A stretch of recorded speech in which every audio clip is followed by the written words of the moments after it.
3 snaps for attention span. Reframe journaling is what we're going to be talking about this morning. This is a simplified approach. This is going to give you the ability to transform negative thoughts into empowering perspective. And I'm going to tell you right now, it's a tool. And being that it's a tool, it is only as good as you use it. For all those negative thinkers out there, people that are looking for silver bullets, this is not for you. Okay, if you're looking for a magic silver bullet, it's not for you. This is for the people who want a new ongoing practice. They want to have something that's going to support their mental health for the better. Let's go from here.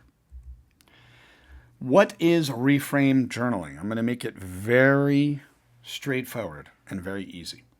The definition of reframe journaling is a practice designed to help individuals acknowledge negative thoughts and actively transform them into empowering perspectives. So it's inspired by me, it's inspired by NLP, cognitive reframing, and of course, emotional processing principles. All right, let's go from here. These are the 3 simple steps. I'm going to make them nice and simple. The first step is write freely. There's no structure when you write. You write freely, you write whatever comes to mind about your struggles, fears, or frustrations. No rules, no format, just let it out. And it could be not just thoughts, but feelings. Take what you feel, put it on paper, and get it out there. What's been bothering you lately? Write as if no one will ever see it. Very important. I do prefer to do this on paper. There are people that may do it digitally, and that's fine if you're getting an effect from it. But there's something to be said about the subconscious mind and an actual pen and paper. Anyway, not necessary, certainly helpful. The second one is spot the negative. After writing, underline or highlight the specific negative thoughts or beliefs that you have. The first thing you want to do is call them out. Okay? You're going to call them out and discover them. Find 1 or 2 sentences where you've been hard on yourself or where you're stuck. Got it? The last step is reframe on the spot. So you have to flip the negative thought into a reframe by asking questions. You got to remember, most of our thinking is just all questions. Our entire thoughts. What if this happens? What if that happens? It's all these questions.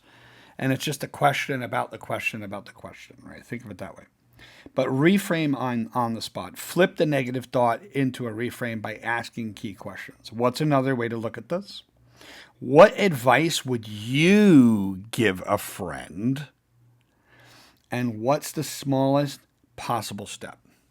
Now, when you say, what advice would you give a friend? That is looking at it through a compassionate lens. Because if you have compassion for your friend, chances are you'll have compassion for you. This is why there's people out there that will judge others, and in turn, they will judge themselves probably 3 times harder than they judge others.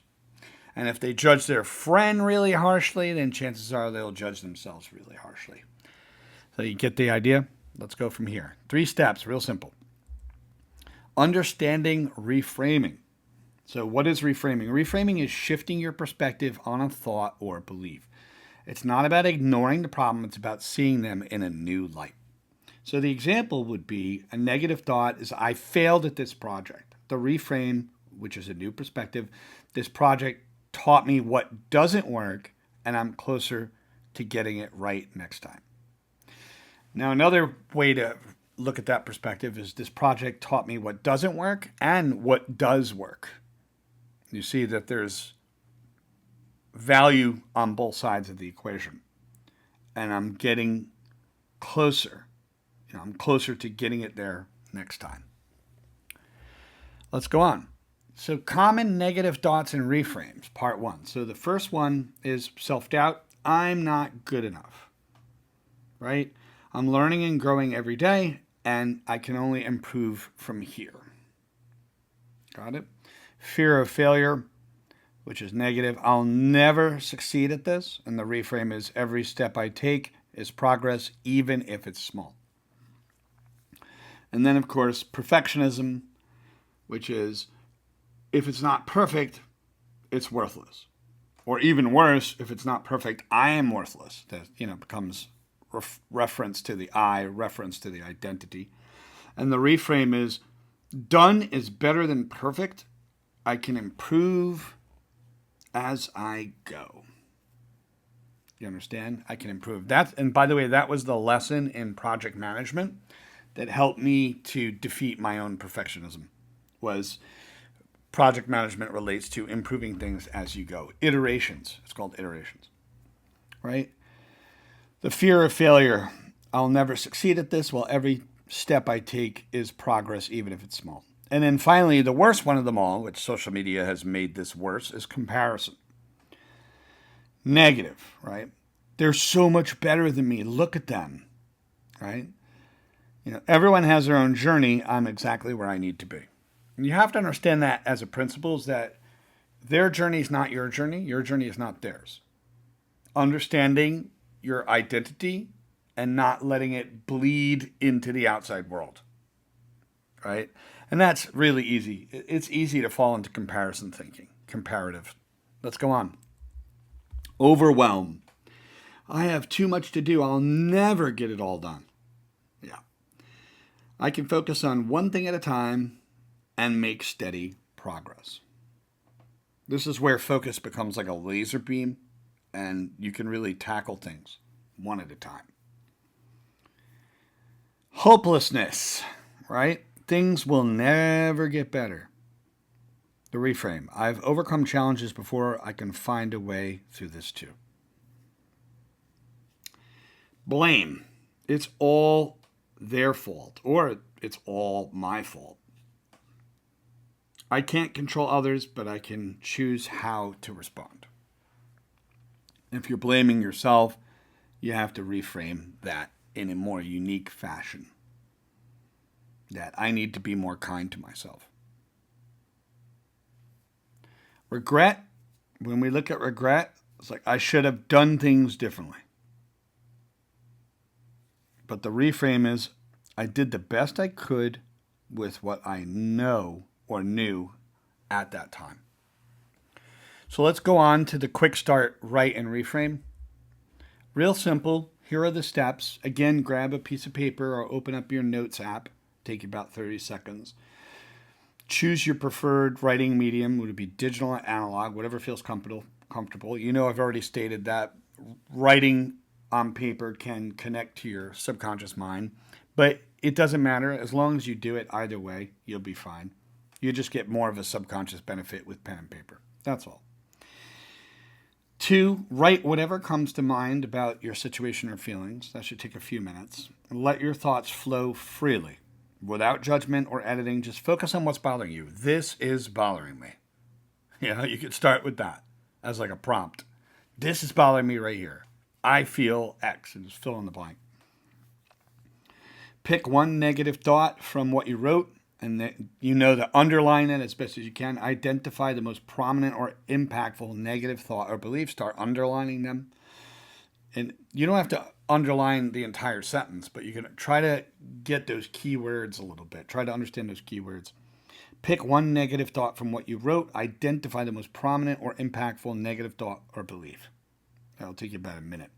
Ask yourself the reframing questions. What would be a kinder way to see this? What's another way to see this? What's one thing I can learn or do from here? Is there another insight to this? Is there another point of view? How else can I look at this? These are all really solid ways to reframe. So you can make it work for you. Start small. Begin just 5 minutes a day. Consistency matters more than duration. Be kind to yourself. Treat yourself with the same compassion you'd show a good friend.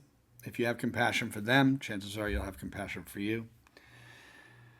Practice regularly. Like any skill, reframing gets easier with practice, and make it a habit. Focus on progress. Those silver bullet crowds out there. There are people that are just trying to shortcut life and find all these silver bullets. And quite honestly, you should be focusing on progress. It's not a silver bullet. It's a tool. It's ongoing. Celebrate those small wins and improvements rather than seeking perfection. And remember, by focusing on just writing and reframing, you simplify the process while keeping it functional and impactful. Got it? Let's go over to the last slide here. Transform your thoughts, transform your life. Reframe journaling empowers you to take control of your inner dialogue and create positive change in your life. You reduce negative thought impact with it. You build emotional resilience with it. You develop more self-compassion for yourself. You create lasting positive change. So start your journey today and just remember that every thought can be reframed. Every perspective can be shifted. And every day is a new opportunity for growth. Some people may even start to get negative on the reframe. Like, oh, I just can't think that way. Or, oh, I'm just not wired that way. This is a practice. Please stop negatively twisting it. It is a practice. It's a practice. You're going to get better at this too the more you do it. The more you do it, the better it's going to get. The mind is everything and what you think you become, and that's Buddha. So have a great day, and I will see you on the next video.